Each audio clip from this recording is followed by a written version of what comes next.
we start, just want to make some announcements.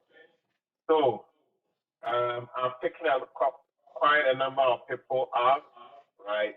And interestingly, I got new people joining from the scratch. We just said about it through some of you into your friends. So new people are joining, and I'm taking a couple of people out because they are not ready. They haven't made any commitment to them out. So I'm going to create a WhatsApp group. Every training cohort, I create a WhatsApp group for easy communication. And also sometimes I come across some potential jobs or some articles about cybersecurity that is relevant to what we are learning. So I share it. And I also share some books with you too as well. It's a very good book.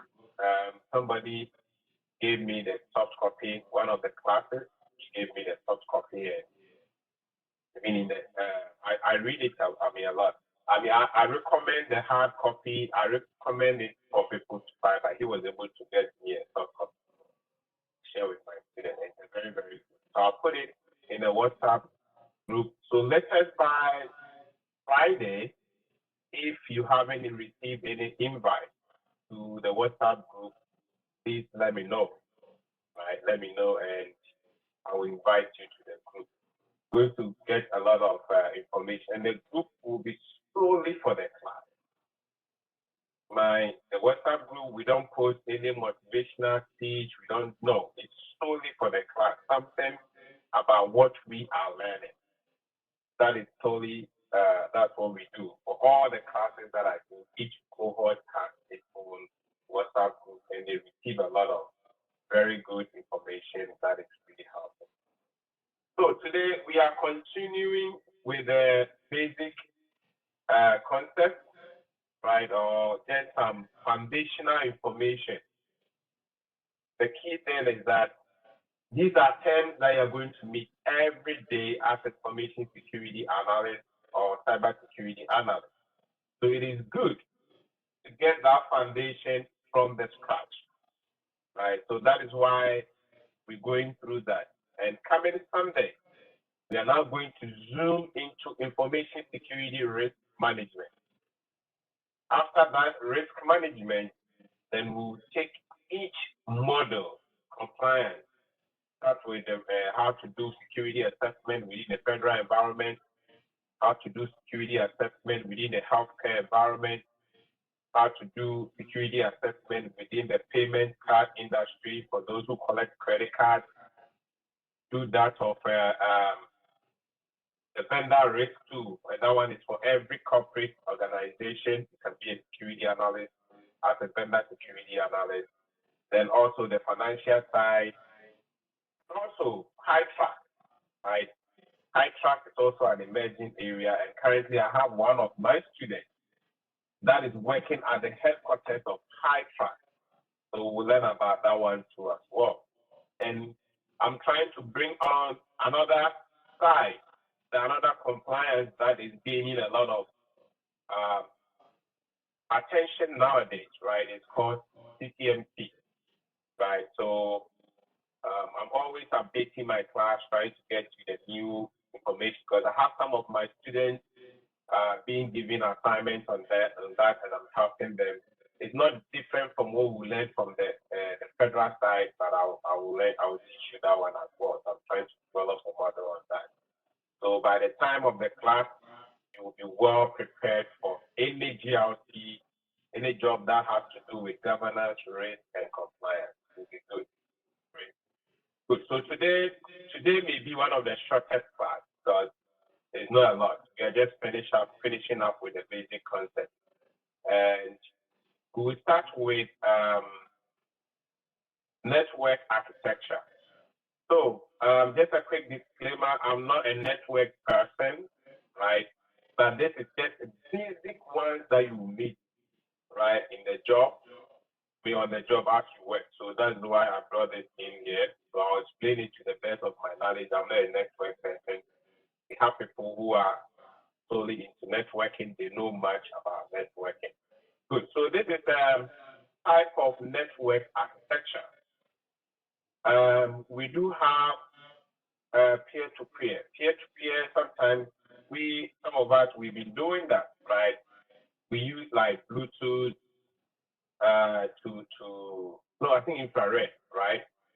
Infrared to send. I don't think it's now active anymore. No, nowadays you don't do infrared, right? It used to be infrared. Maybe you want to send, when WhatsApp wasn't there, was infrared. You want to send a data to somebody's phone, connect the infrared and send it good.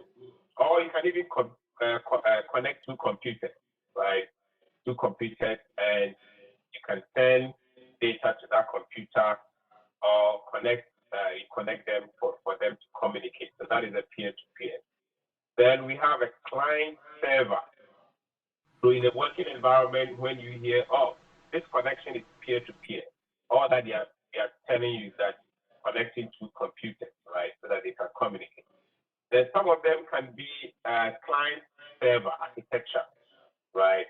So for client server, we have a centralized and a powerful computer called server, right? And mostly those servers are the ones that sit at the data center. So the server is able to connect to so many computers, right? And connect the server to a computer, and connect it to phone, your laptop, desktop, right? So that server sits at the central part, right? And all other connections are connected to it. So these are the main type of network architecture. So the question is, why are we learning it, right? When you're performing security assessment, you want to know where the risk is going to be, right? So if the risk is going to be around the server, then it tells you that, right, since it is a central part, right, and it is connecting to different computers, anybody that have access to that central part can migrate or connect to other parts. So somebody is using a computer that is connected to the server and it is not well segmented. We'll learn about that, segmentation, segregation of network. So the person can go to the server, then from there use the opportunity to go to other places.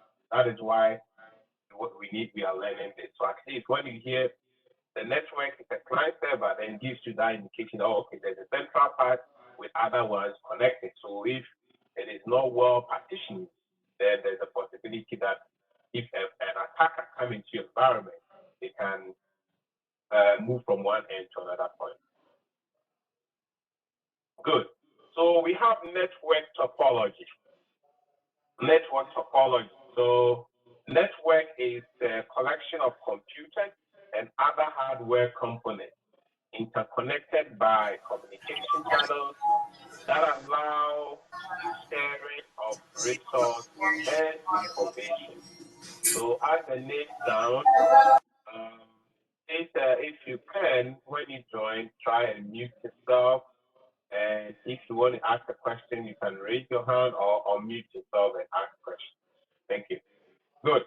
So as the name sounds, networking, right? Network. So things that are connected, right? So connecting computers to hardware or connecting computers to the internet, either through a Wi-Fi or through a cable, right? So that a communication can go on.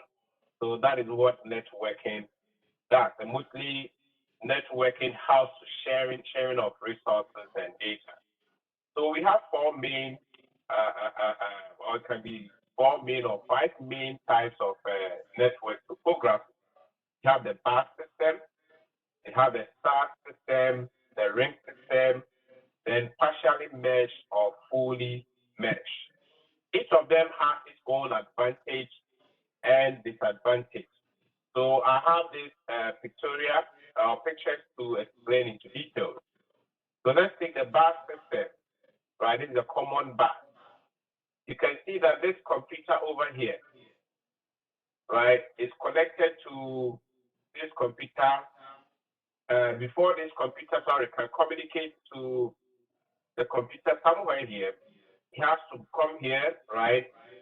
Join the bus or join the main communication channel before they communicate. Or sometimes they may have to go up to this side, come down, go to another side before it goes there, right? So the disadvantage here is that whenever there is a break in the communication somewhere here, means that one side of the computer cannot communicate with the other. That is a disadvantage. And it's basically cheaper and commonly used for those of us that we've had experience back home in Africa. When this internet cafe was coming, most of them were using the bus system, right? Easy run them. So when one computer goes off, it's like it's affecting other people, or one computer cannot communicate with others. Then we have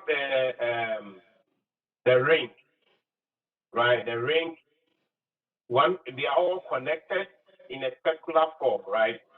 But if this computer down here want to communicate with the one up there, it has to either go through this other computers, right, before it can communicate, right? So it takes a long time for the communication to reach the other computer. Then we do have the star. So for the star, we have the server in the middle, right? That all communication goes through the server before it goes to other computers. So if the central part is down, the server is down, means that the communication cannot happen between the computers. That is its disadvantage.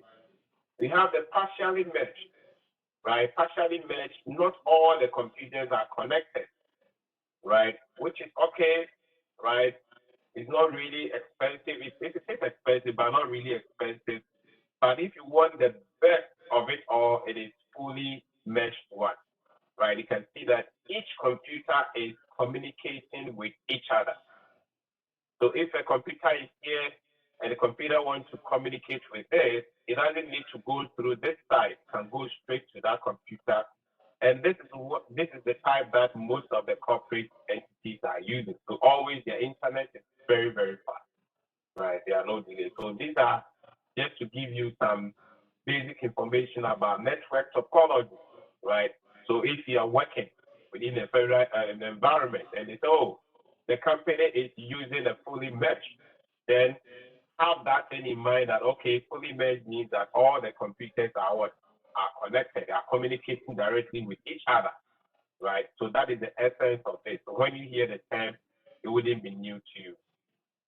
Then we also have types of network. We have the local area network.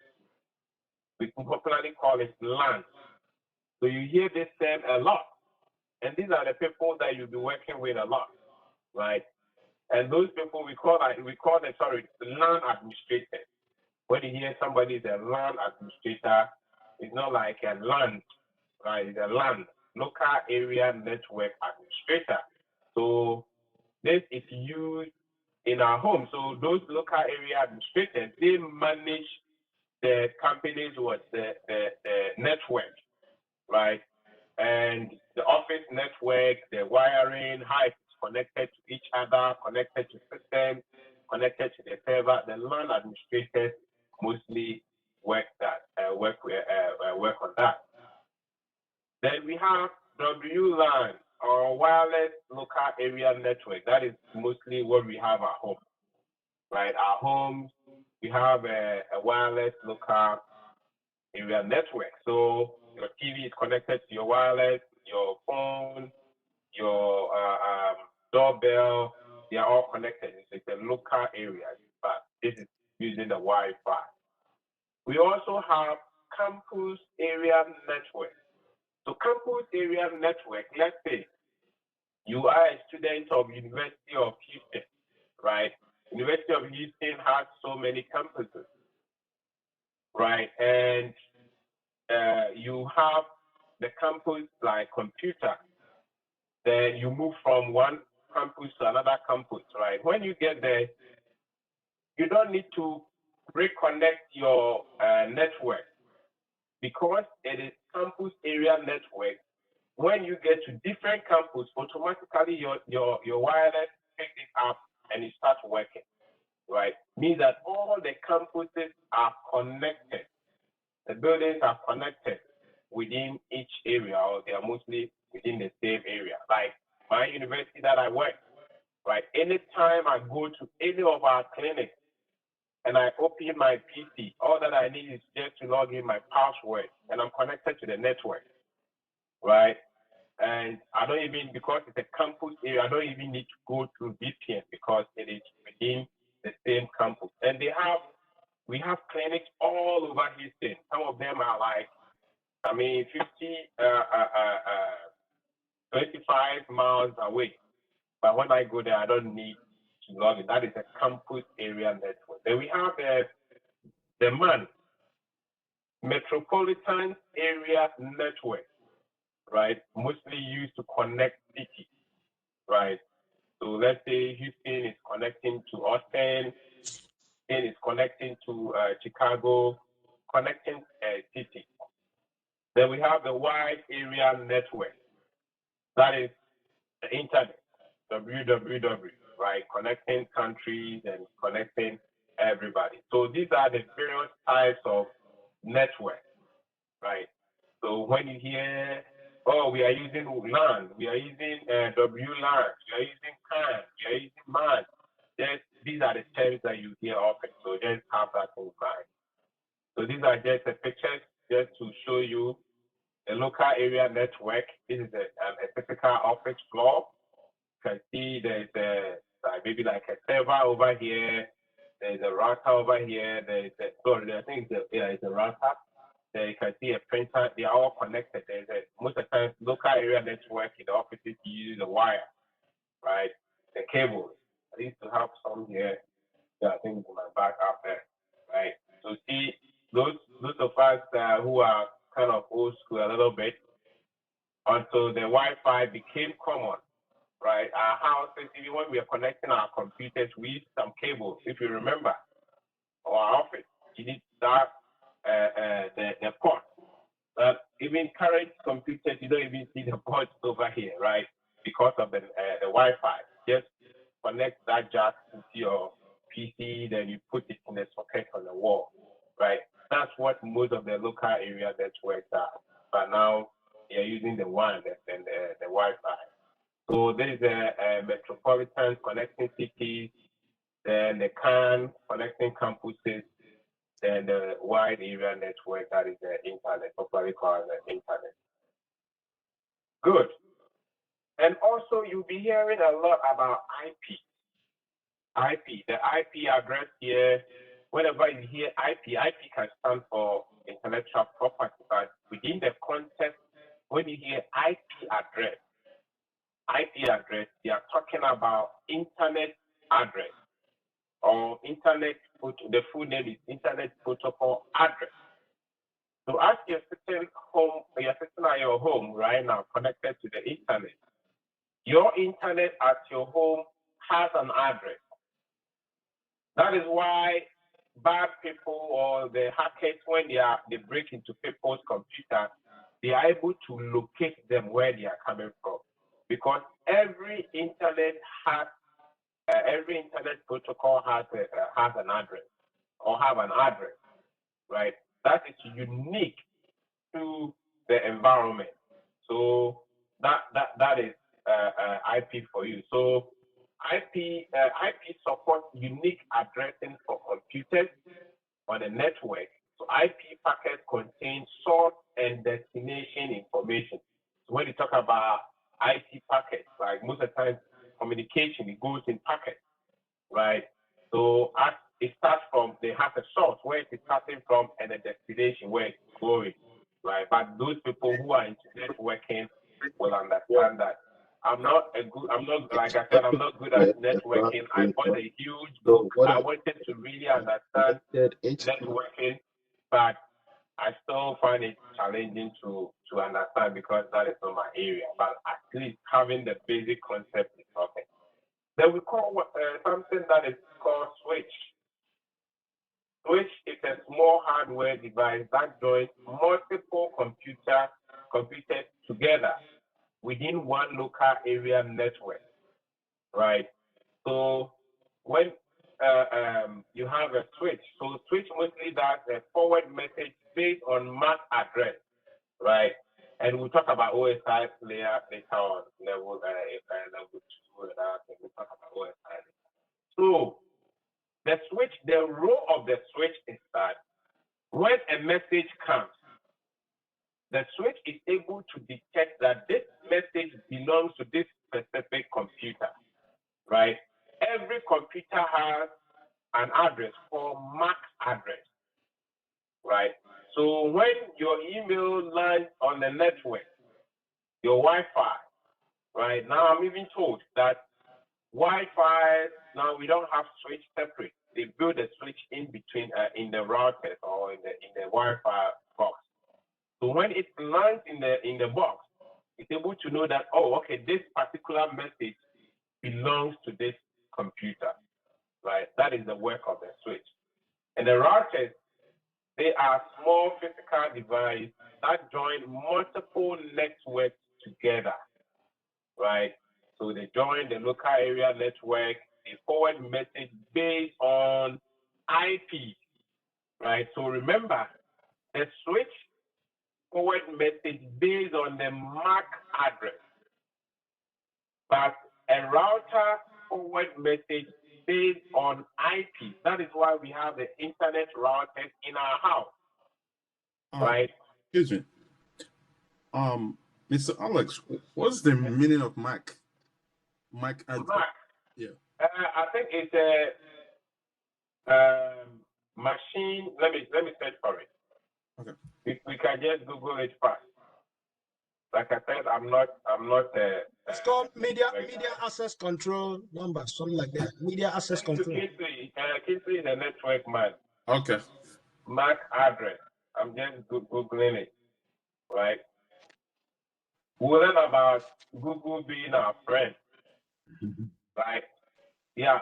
So it's media access control. Thank you. Kingsley said it. Media access control. So and it says that it's a unique 12-character alphanumeric attribute that is used to identify individual electronic device on the network, right? So the electronic device may be your phone. Your phone too has a MAC address. Your doorbell has a MAC address, right? So it identifies that based on the message that is the switch that is able to identify that.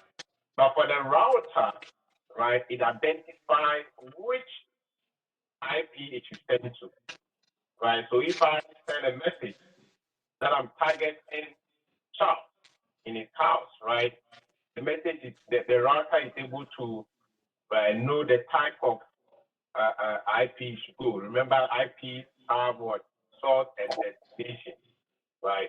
So the source is carried from me, and it's able to the router is able to have that, okay, this belongs to this particular person, and it goes there.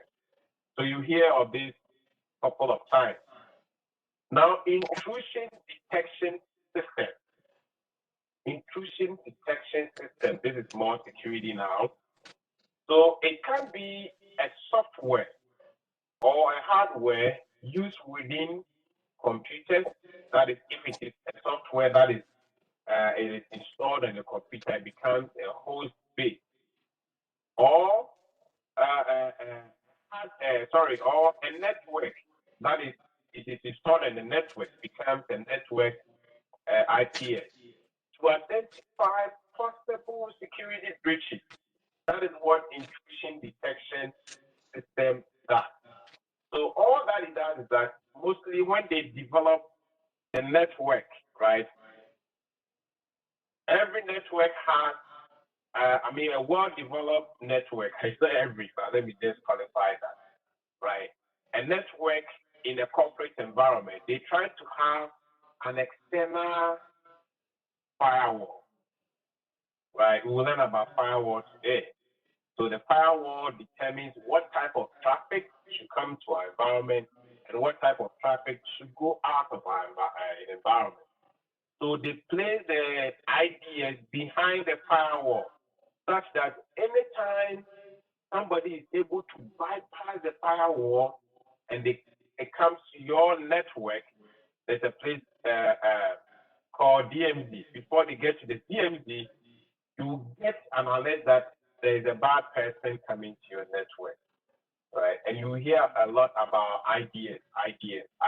So it is intrusion detection system, just to give you an alert that there is a bad person coming to your network. That is the role of that. And like I said, it can be a host base or a network base.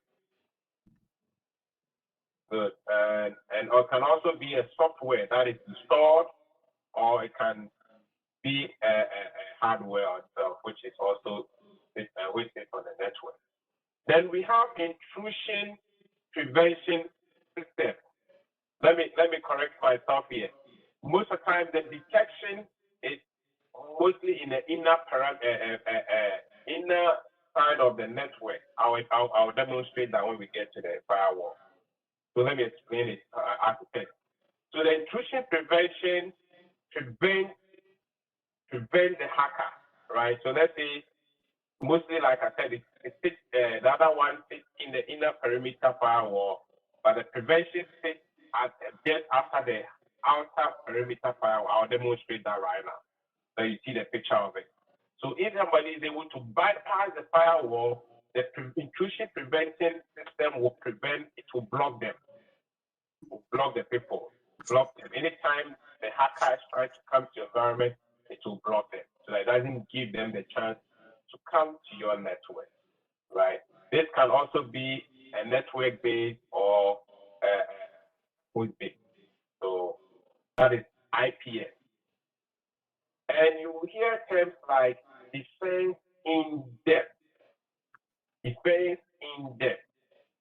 So some people call it layer security, right? Layer security or defense in depth. So defense in depth is multiple layers of security countermeasures to protect the integrity of an information asset in an enterprise, right? A typical example is, let's say, you want to protect confidential data on your environment. What do? Right? First layer of security is that you can have security guards at the entrance of the building, right? The next layer of security will be that maybe you have this tailgating, right? If you have been to American Embassy, right, or any highly secure areas, right, the door is made in such a way that two people cannot go through at a time, right? There's this bar across, so when one person goes, it flips, right? It regulates the number of people. So those are security, physical security. Then when you come into the inner perimeter, probably you will need an access to enter into the building. That is another layer of security. Then where that confidential data is, the data center, you require another level of security to enter that data center, right? And when you get to the network of the company, right, you require username and password to access that particular data, right? So that multiple layers of security just to protect that data becomes defense in depth. So whenever you hear defense in depth or layer security, or that's what it means that you put multiple measures, right? The speaker. Please, if your place is noisy, mute yourself. I keep muting some people, but they just unmute themselves. So please unmute yourself only when you want to ask a question so that we don't disturb the class. Then we have defense in breadth. Defense in breadth. It means that a comprehensive security strategy for protecting information system over the life cycle, right, of the product or the system, right, that is designed or developed or manufactured. So during the design, during the development, the manufacturing, the packaging, assembling, integration, distribution, operation, maintenance, to retirement.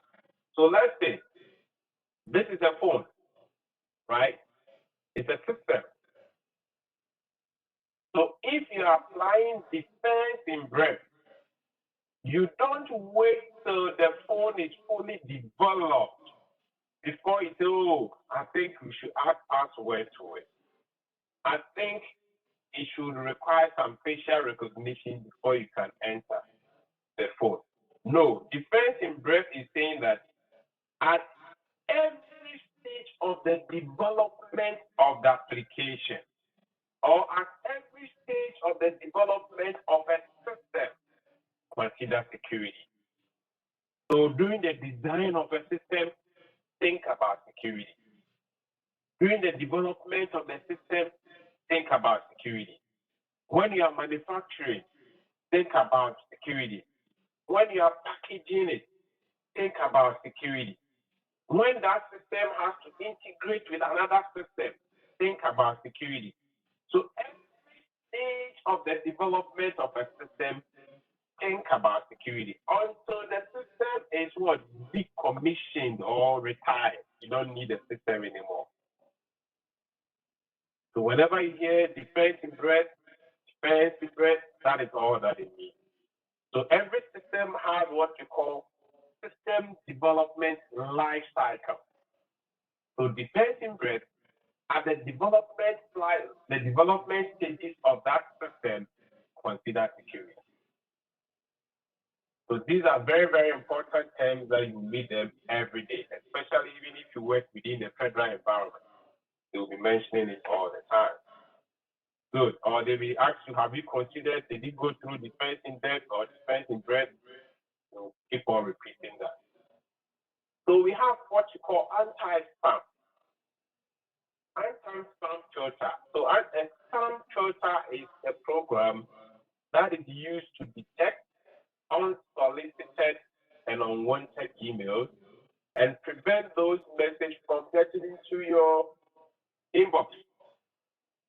So that is another software for you. If they install it on your network, any spam email that is coming to your system, especially the corporate environment, anti-spam will block them. They won't let you have it. Firewall. I mentioned firewall very soon. So I always use this analogy. If you forget about firewall, remember when you travel, let's say you go to another country or you're going to UK, right? As soon as you land from the plane, you go through immigration. You don't just go straight and pick up your bag and go, right? The immigration officer is going to determine whether you have the right to come to UK or right not to come, right? That is exactly how firewalls, that's how they work, right? So the firewall, all that they do is that we have what we call rule-based access control. You set your rules that in my environment, I only allow secure communication coming from reputable IP address. Remember, IP address is Internet Protocol, right? So your rule base will determine that, okay, this communication that is coming probably is coming from China, but it doesn't look legitimate. Then the firewall will what? Firewall will block it. Firewall will prevent it from coming based on the rule that you have set, right? So you can see that this is like an outside, this is the internet, the one, right? Then we have the LAN, the local area, that is a private network, your private network. But the one is the what? Is the worldwide network. We just learn about the one, right? Is the worldwide, the internet outside. I mean, everybody is internet, right? Outside the internet. But when it comes here, behind the firewall, it's your local network. It can be a WAN, it can be a LAN, or it can be a WAN. That is if you're using Wi-Fi or WLAN, right? Wi-Fi. So this is your network, but this is the outside, the public internet. So the firewall sits in between. That is the work of the firewall. So you hear a lot about firewalls as well. Good. Sorry. Let me ask something. Please go ahead. How does the firewall determine who gets the access to your computer? Is it by the information you saved or you input on the firewall? How does the firewall know the bad information coming in or the good one? Very good. So I talked about rule-based, right? We call it RUBAC, rule-based access control, right? So the firewall, you set the rules for the firewall, right? And let them know that, look, any IP that shows that it is coming from this country or it's coming from this, allow only IPs that is recognized. Like I'm using like internet protocols, right? There's a range. So you set the rule that these are the only IPs that I trust to let them come to my network. But any IP that shows that it's coming from Ukraine or Kazakhstan or Russia, don't allow it. Okay. It's a rule that you set within your computer. So that rule is able to know which one is legit and which one is not legit. So we have a network security guy, and that is their specialty, and they know how they set the rules. But ours, the reason, I mean, for interest here. Can I inject something? Okay, go ahead. Go ahead. Sir, concerning your question. Concerning your question about how the intrusion detection devices work, right? Yeah. No, it's okay. Firewalls. About how the firewalls work. Okay. Network people, they go there and the system administrators, they go and set the rules. Sometimes they set the rules, depending on what the company wants. We don't want this IP, we don't want that IP. Now, when they set those conditions, unwanted traffic cannot come in. Yeah. But these days, they have advanced firewalls these days that use artificial intelligence. When they see different patterns, okay, it has it runs an algorithm. An algorithm that when they see patterns of traffic from overseas that are not allowed, they will drop those traffic. Yeah. They use artificial intelligence sometimes, So these apps, they learn behaviors that are outside of the normal. Let's say somebody logging in from, you're logging in from where you're not supposed to log in. Yeah. They drop the traffic. So that is correct. And what Kingsley just talked about, mostly they call it next gen firewall, next generation, right? And they are using artificial intelligence, right? AI, to study the behavior of the communication. So when they see that, no, this is not allowed, it looks suspicious, they just block you, right? Good. All right, I got it. Any more? Hello, Vincent. Was there any question? Yeah, I got it. Thank you. Okay, thank you. Good one. So let's continue. We have DMZ, and you hear this word a lot, DMZ, as we work. And the thing is, we work with network security guys, access and identity management engineers. We work with them all the time. So some of these terms you're going to hear a lot. So And when you hear it, don't panic, right? That is their area, right? Sometimes people, like one of my students, he went for a meeting and they were talking and he didn't understand anything. And I laughed. I said, yes, even with me, I have my master's in cybersecurity. I have all these certifications. Sometimes I go to a meeting and I ask myself, what were they saying? So sometimes I also do a presentation and they're like, what are you saying?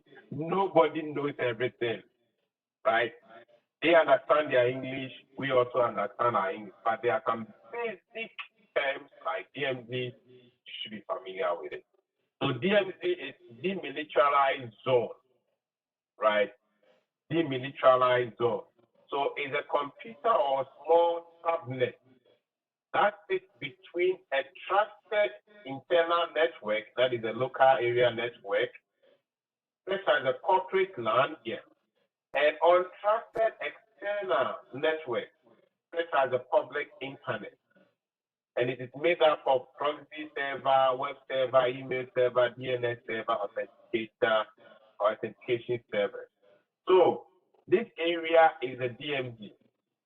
So if you try to picture what a DMZ is, right, and you have traveled out of the USA before by land, or you have traveled out of your country to other country by land, or even if you haven't done that, remember President Trump met South Korea president at a place called between North Korea and South Korea at a place that is called DMZ zone, right? DMZ zone is like no man's land. It's like no man's land. So it is an area on the network that is reserved, right, for these servers to sit. They are sitting between the trusted network, that's your corporate network, and untrusted network, that is the public or the internet, right? That is where they put those DMZ servers are, right? And I was talking about intrusion detection and intrusion prevention. Let me do some small illustration over here, what I was talking about, right? So I'm going to use a pen. So most of the time, so this is the untrusted network, that is the public network, the internet, right? And we have the perimeter firewall.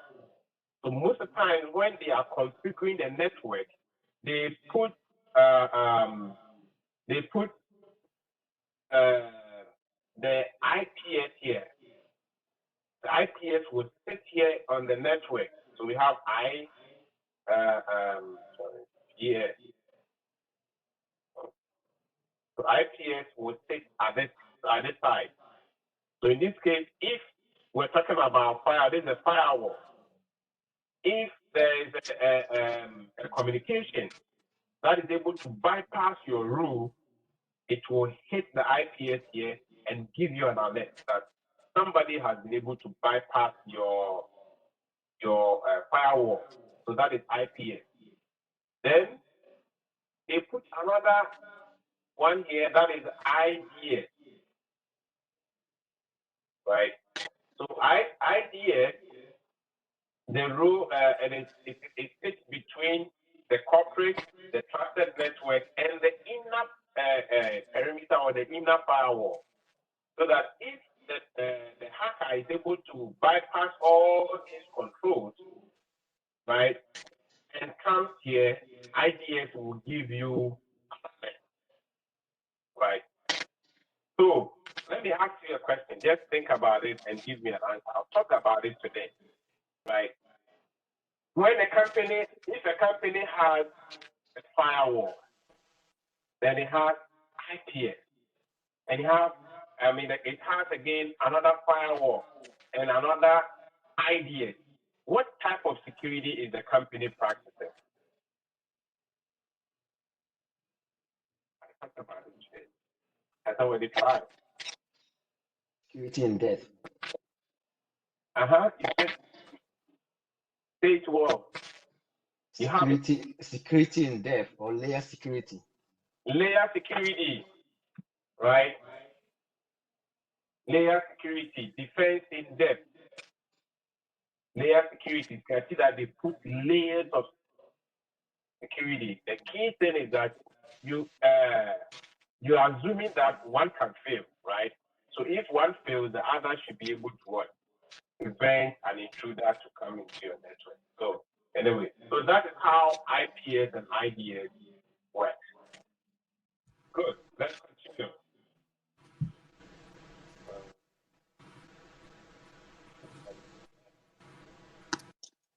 Magnification. Okay. Good. Now let's move on. IoT.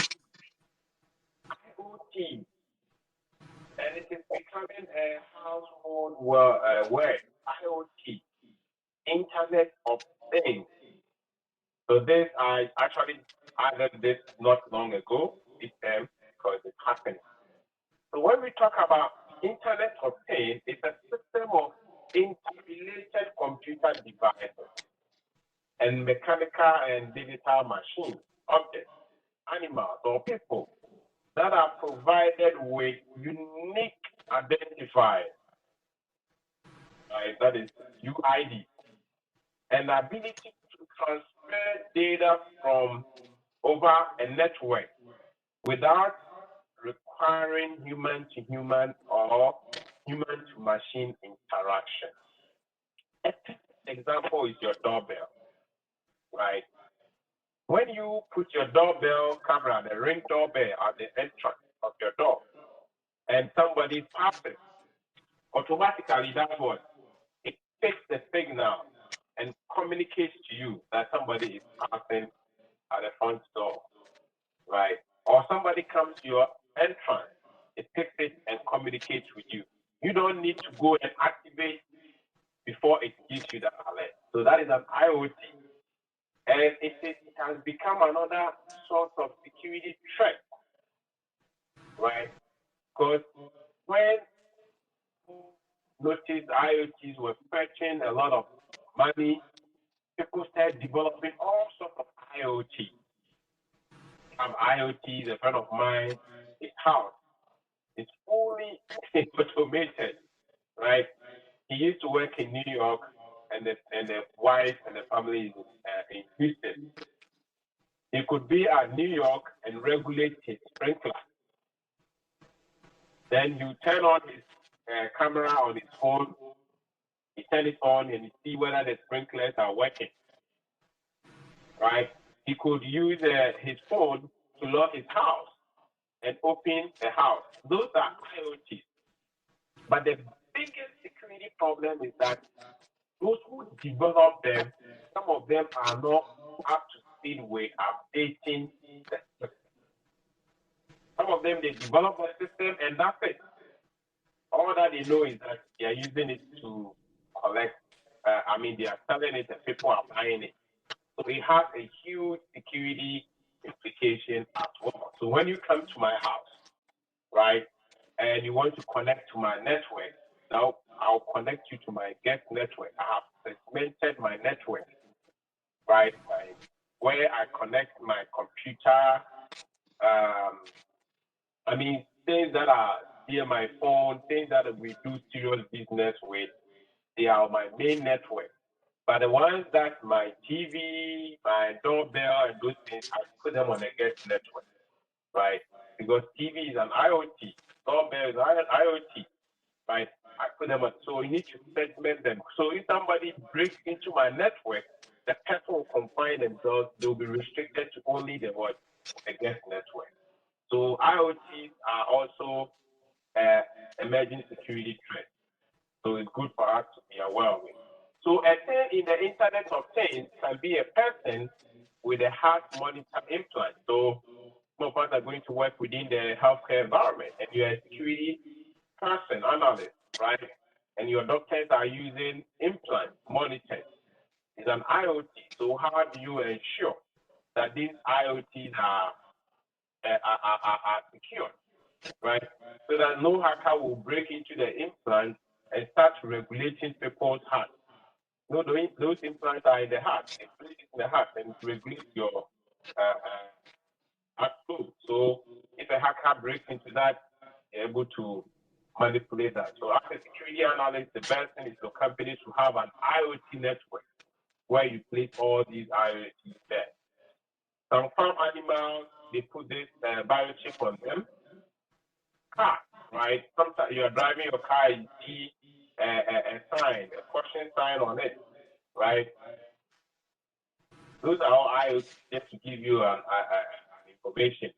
Man-made objects that can be assigned an IP address and able to transfer data over the network. I talk about doorbells, right? Those are all IoT, and they also present some security challenges. So if you want to read more about IoTs, I have a link here for you. Now let's talk briefly about cryptography, right? This is just a high level. I don't expect you to know details about cryptography. No. In our work, what we're going to do, I'm bringing this in because of people saying the text. What we're going to do, we'll learn about that later, right? If so we encrypt our data. What type of encryption are they using, right? We encrypt our data in transit. What type of data? That is where we are interested. We don't go deep. At least it's good as you are beginning in security to have these terms at hand. So cryptography is most often associated with scrambling plain text, right? The text that you can see on the screen, right? They are called clear text or plain text into a cipher text in the process of encryption. Then back again, known as decryption. So a plain text like this, you mix it with a cipher, it becomes encrypted.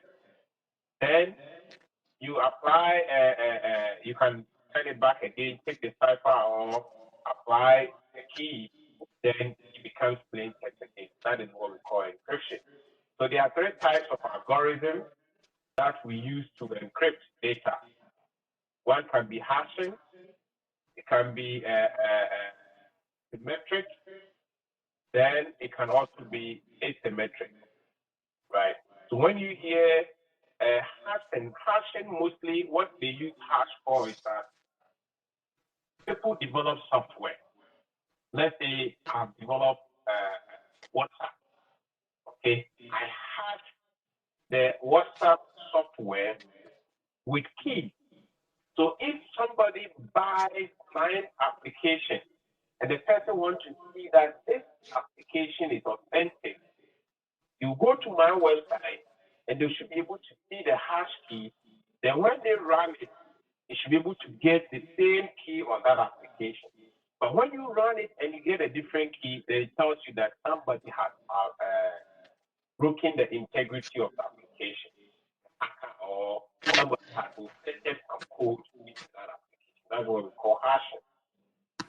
Then we have symmetric. Symmetric is encrypting data that uses only one key, right? We use what you call one key or private key, right? So I use my key to encrypt data. I want to send it to Levy, right? I encrypt it with my key. Then I use another alternative way to send the key to Levy. I used to use that one a lot. I remember when I started security and when I got a job and they were asking me for my social security numbers. I mean, you can do it. It's very easy, right? I created a Word document, then pasted my social security card on it.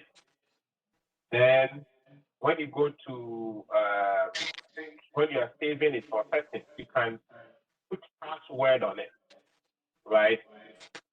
So after I do that, then I send it to them, send it to whoever I was talking to. Then later, I text the password to the person. So when the person gets the email, they will click it, it requires key.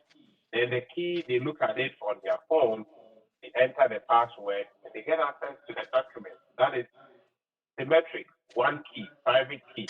But asymmetric, we use what we call two keys, right? Both public and private. So if you are into encryption, your public key is already public. It's published. Everybody can see your public key. right? But you alone have your private key. So if I want to send something to MJ, I'll use MJ's what? Public key to encrypt it. But it is only MJ's what?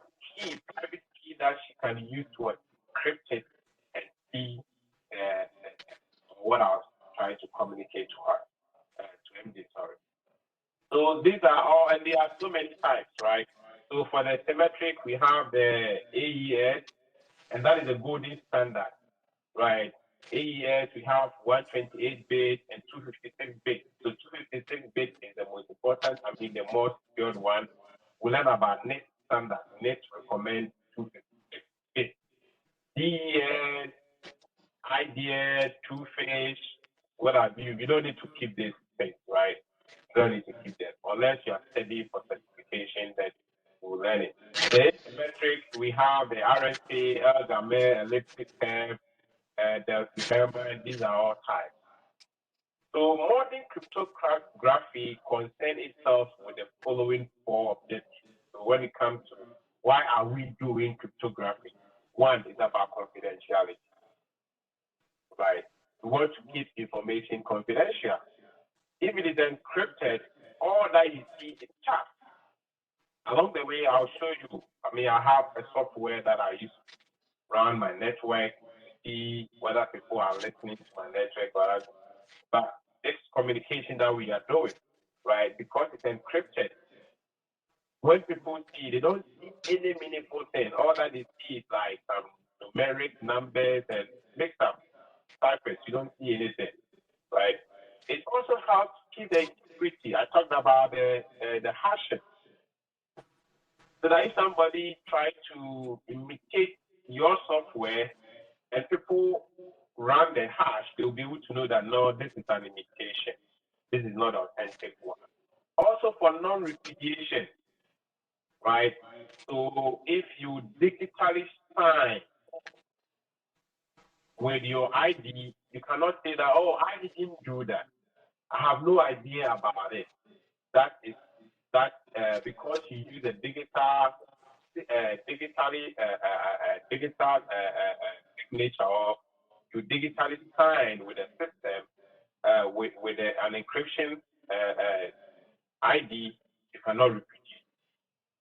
Authentication, right? You want to know the real person, that okay, this is really coming from Nana. This is really coming from Steven. Authentication, so that you'll be able to know it's coming from the right person, right? Like I said, it's good to have this basic knowledge about encryption, but we are not going to go deep. So those of you who are confused, now don't worry about that. So these are the two types of cryptographic processes. Like one is the symmetric. I just gave you an example.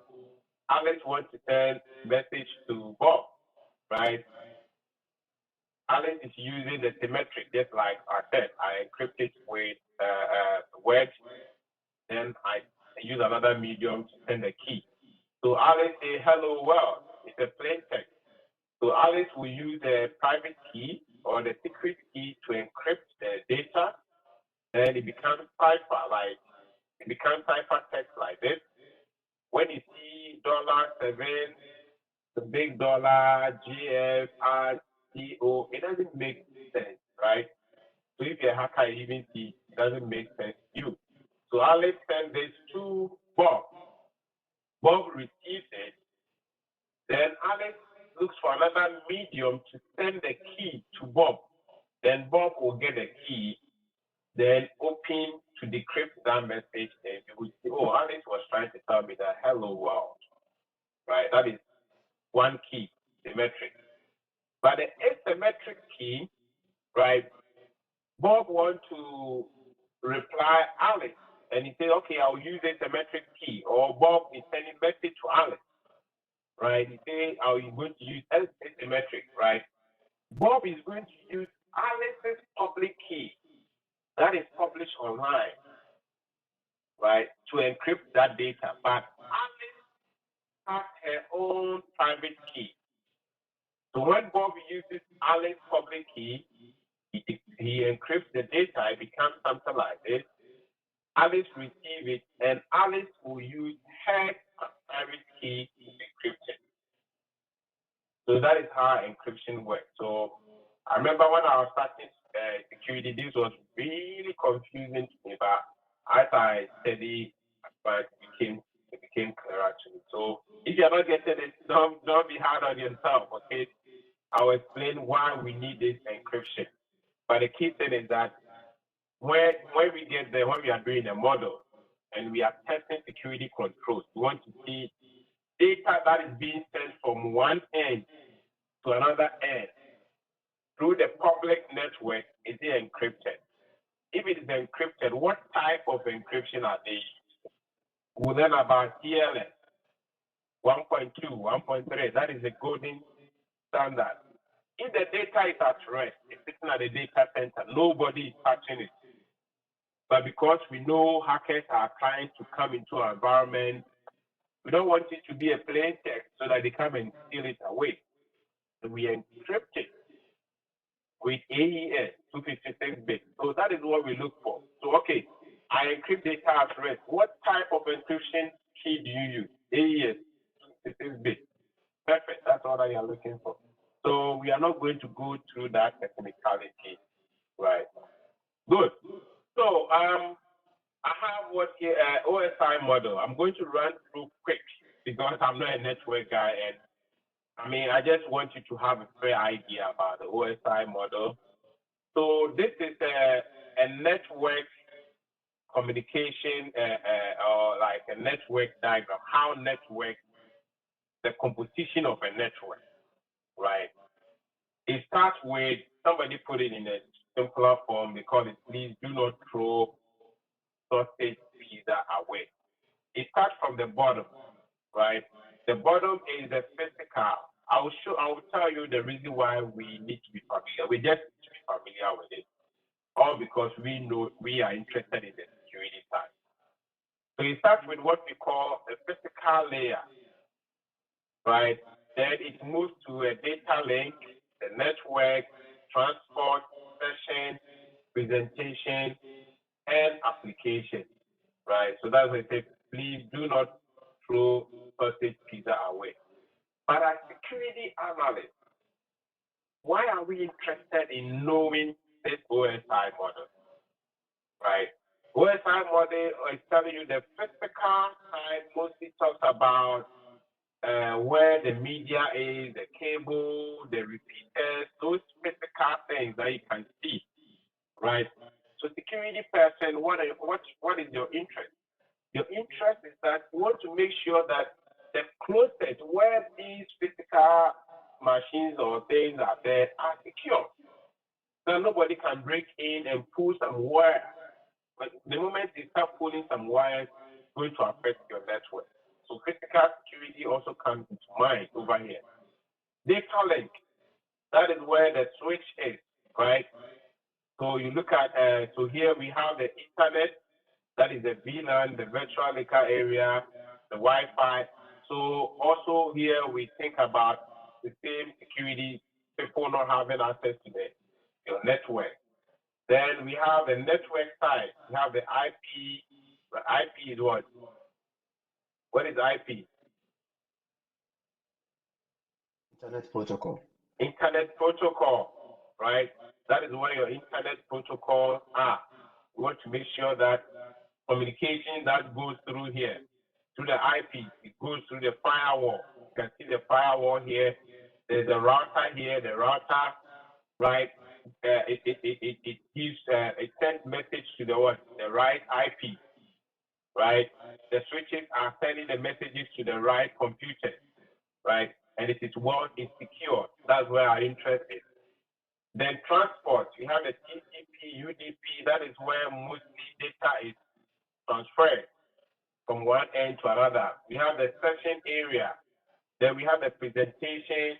Then the application. Application is mostly what we see. The WebEx that we are seeing here, that is mostly what we use. Is it going through FTP? Is it going through Telnet? Is it going through SSH? Is it going through HTTP? Right? And now security, we are interested. So when it's going through FTP, we want to make sure it goes through a secure one. So we use SFTP. Telnet, no, it's not accepted. SSH, we'll learn about that later. I'll give you a document that talks about transmission security. SSH is connecting to computers through a secure means. HTTP. So HTTP is when you go to your internet and you log in www.com or amazon.com. If you notice and you go to the browser, you see that. Let me see if I can show this. Let me move this one here and show you a quick one.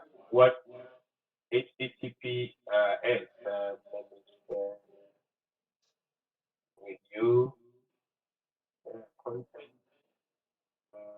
Where is that? This one. Good. So if you look at this screen, right, and you look here, you can see that the padlock, right, is locked, right?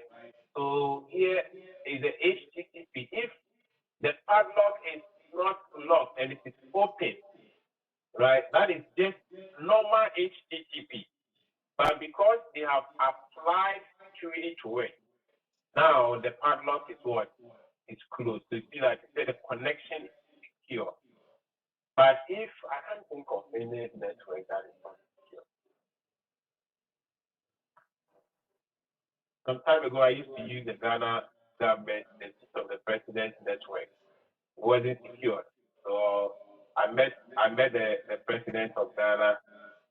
He came here and we were talking about they needed some cyber security guys. So they mentioned my name. So I had an opportunity to meet him in Houston here. And I was telling him, look, the first time before I even talk to you, you should go to the president's website. Those of you, if you have tried it before, Ghana president. You go there, I said, sure, this is the first thing I will tell you that you tell your people to do. The website is not secure. I can go there and deface it right now, and people cannot even, nobody will be able to know what I've done, right? So initially it wasn't, I used to use that one as an example to my students, but when I talked to them, I think the next day they corrected it.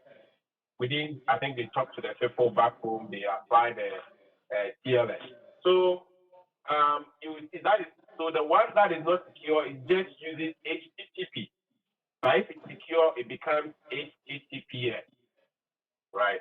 Anyway, let's go on. So that is where our interest is. So we look at those areas, like anytime we could be talking about OSI model, each of the steps you think about security, what role does security have to play? Good. So this is just another explanation. It gives you a lot of information about that. You don't need to bother yourself about it, but just for your knowledge at this time. Good. So now let's go into basic concept of IT risk. Basic IT risk concept. This is just a teaser.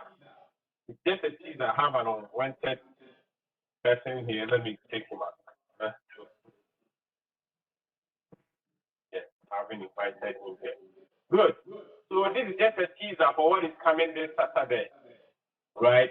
So this is just a teaser. So I want you to have something for you to think about. Now, risk. Risk. What is risk? Risk is the possibility of a threat, exploiting a vulnerability resulting in a loss, right? So the work, we are going to do a lot of risk. This is a risk. Oh, this is a risk to my company. This is a risk to my company. What does the risk mean, right? So risk is made up of what? Asset, threat, and vulnerability. I have an asset here. This is my phone. It's an asset, right? I use it for my business. Most of you called me on my line. I use it for business. I use it for personal things. It's an asset to me, right? Then this phone, people try to what? Can try to break in. That is a threat. It's connected to the internet. External threat. Then this phone too also has a weakness. If I should leave it right now and it drops, it's going to what? It's going to break. iOS, those of you using iOS, I don't know whether recently you received a message that you should update it to 16 point something something. If you haven't done that, do that tonight, right? There's a bug before exploiting it now, right? If you're using iPhone, right? That is a weakness. I've been able to see that there's a weakness that people are able to use it for remote execution. That is the previous version, right? So I did my update about a week ago, right? So that is a weakness. Besides that software weakness, it also has a physical weakness. So when we talk about risk, so what is the probability that an external hacker, bad person, can take advantage of the weakness within my phone, exploit my phone, exploit my data, and use it against me? That is all that we do in cybersecurity. I mean, the risk management. So we're going to learn about how to identify threats as a security analyst. So when I come to my environment, I come to your company, and I'm performing security assessment, how will I be able to identify those threats that can affect your environment? And if I identify the threat, what are the vulnerabilities, right? The weaknesses associated with your system that the threat can take advantage of and compromise your environment, right? Compromise your data. That is your asset, your reputation, right? The end brand you have won. You don't want anybody to tarnish that brand. It's an asset, your reputation, your data, your confidential data. So our work is to make sure that we are able to identify all possible threats, all possible weaknesses, and all possible confidential data that we are interested in. Then the next step will be, how do we protect it from getting exploited, allowing it to be exploited, right? So that is what we're going to do, and it is so interesting and it's so exciting. So after you have identified the threat, yes, Kingsley. Yes, I have a question. In this role you are training us for, which is security analyst, does it involve penetration testing, or do companies have a dedicated, do they have dedicated penetration testers, or is it part of, cyber security analyst role you are training us for? Very good. So let me come in. In security alone, right, we have about 32 disciplines. Security alone. We have forensic, administration, vulnerability testing, data recovery, risk management, audit. There's so many roles. There are so many roles here, but we are not doing penetration testing, right? We are not doing penetration testing. We are not doing vulnerability scanning. We are learning how to perform information security risk assessment, how to audit an information system to be able to know where the weaknesses are and make recommendations for them to fix. That is what we have. It's not penetration testing. Thank you. Good. So those penetration testing, those ones are very technical. You need to understand certain terms, and if I should bring it here, I'm sure by the time the next class, I'll have only few people joining me, right? Our people will be confused, so we are not going to do that. Very good. Okay, let's continue. So after we have identified the risk, that is, we know the threat, we know the vulnerability, we know our assets we are protecting, right? What do? The next step is to what? Mitigation. Risk mitigation means that you want to reduce the risk so that the chances that the threat can take advantage of that weakness will not happen, right? That is risk mitigation. Reduce risk by the chance that the threat will exploit what? The vulnerability. When you hear vulnerability, just talking about weakness, right? So what do? We develop controls. We're going to go deep into that, but this is just to give you something to start thinking about, right? So controls are actions that are taken to reduce risk. So you have performed security assessment, you have noticed that, oh, these are the weaknesses, these are the potential threats, this is the asset I'm trying to protect. So what should I do now? Now, let me take action so that I'll prevent this from happening. You develop controls. So it means, okay, I noticed that my computer, when we did assessment, the company has one computer that everybody can just log in and use it. We don't know if somebody goes in, we don't know who used the computer. That is a risk. There's no non-repudiation. Something happens, somebody says, it's not me, and you can't tie it to anybody, right? So what do? Let's put a control. Now, if you come and you're logging into this computer, you require username and password. That is a control.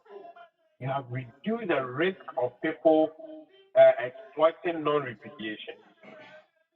You have reduced the risk of people serving as a threat to do bad things where they can say that it wasn't them, but they placed it on somebody, right?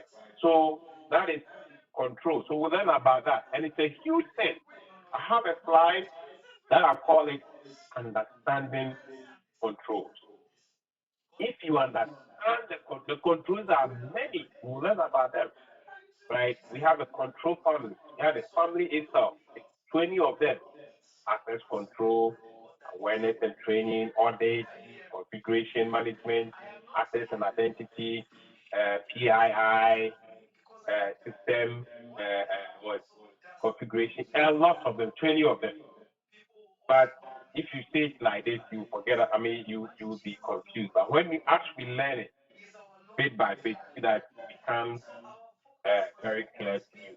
And even as you perform the assessment, it's not like you just get up and say, okay, let me select these controls to help mitigate the risk. No, there's a process that we follow. We follow a certain process to be able to select appropriate controls to protect the system for you. So we are going to learn all that through practical way, how to select those controls. First, you learn how to categorize the system, know the type of impact that if there's a weakness to it or there's somebody breaks into it, the impact that is going to be, then you'll be able to follow another process to select specific controls to protect that system. Next is corrective actions. So corrective actions like, okay, after you have identified the risk, right, what is next? You need to have some measures, processes that you follow to be able to fix those risks that have been identified, right? So these are steps that are taken to address existing non-conformity. The risks that we have identified need to have some process. We'll learn about that. In the federal environment, we call something POEM, Plan of Action and Milestones. How do you develop that? You're going to learn all about that. It's more like a problem-solving process. So it's something that we're going to learn. So like I said, this is just a teaser. So make sure you are around coming Saturday. And even if you have to go to work or some commitment, make sure you watch the video and follow the trend. Good. Security policy. So we'll be learning a lot. Those are the governance side, right?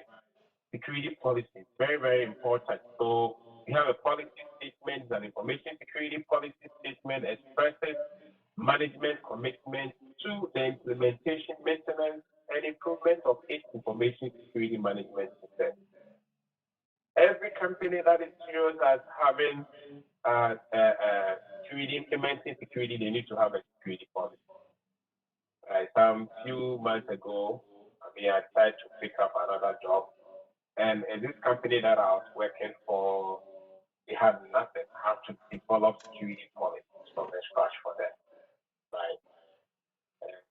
I wasn't doing anything, but I just stopped that way. So you may get a job that they ask you to develop policy. I'll guide you on that, and it's very easy, right? So what is a policy? A policy is a policy statement defines general commitment, direction, and intention. So companies must say that, okay, this is our commitment, this is our direction. When it comes to security, this is what we want to do. So they need to have a policy. Procedure is a control, it controls processes or activity, right? As the name sounds, a procedure. We follow a process or activity, right?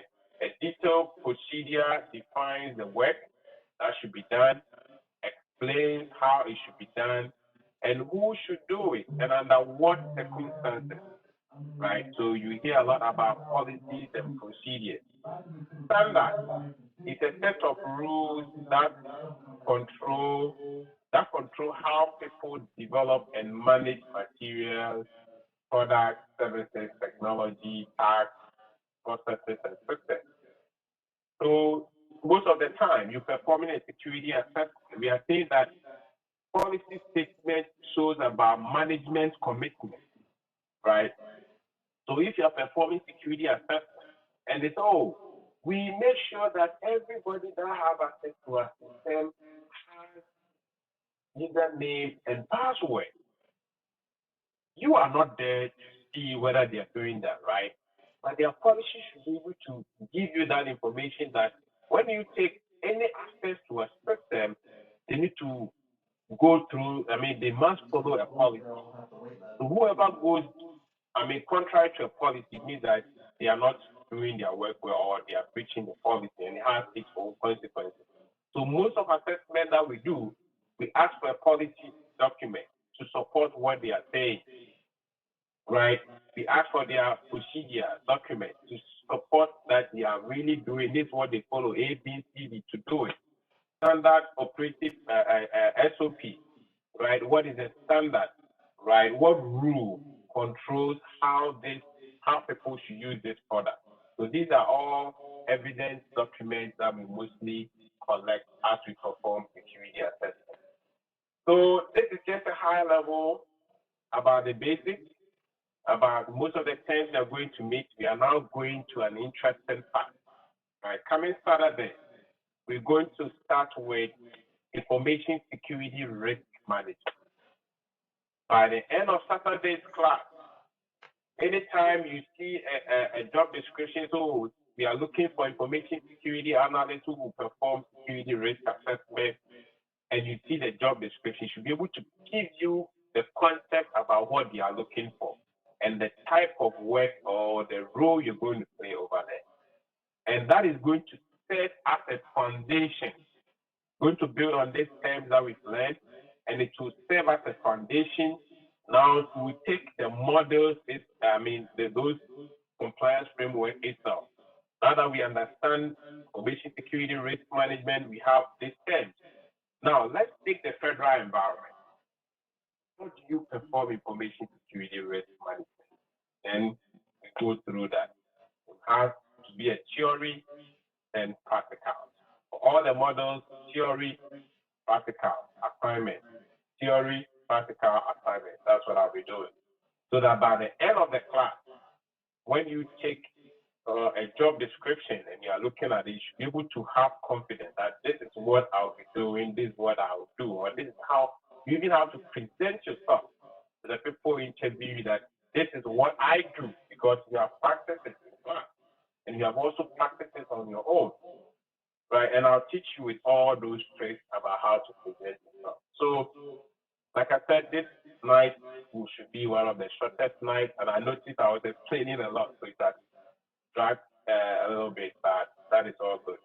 Any questions for me before we close for tonight?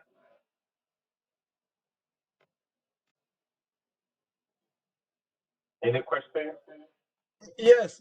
Will you post the videos from the?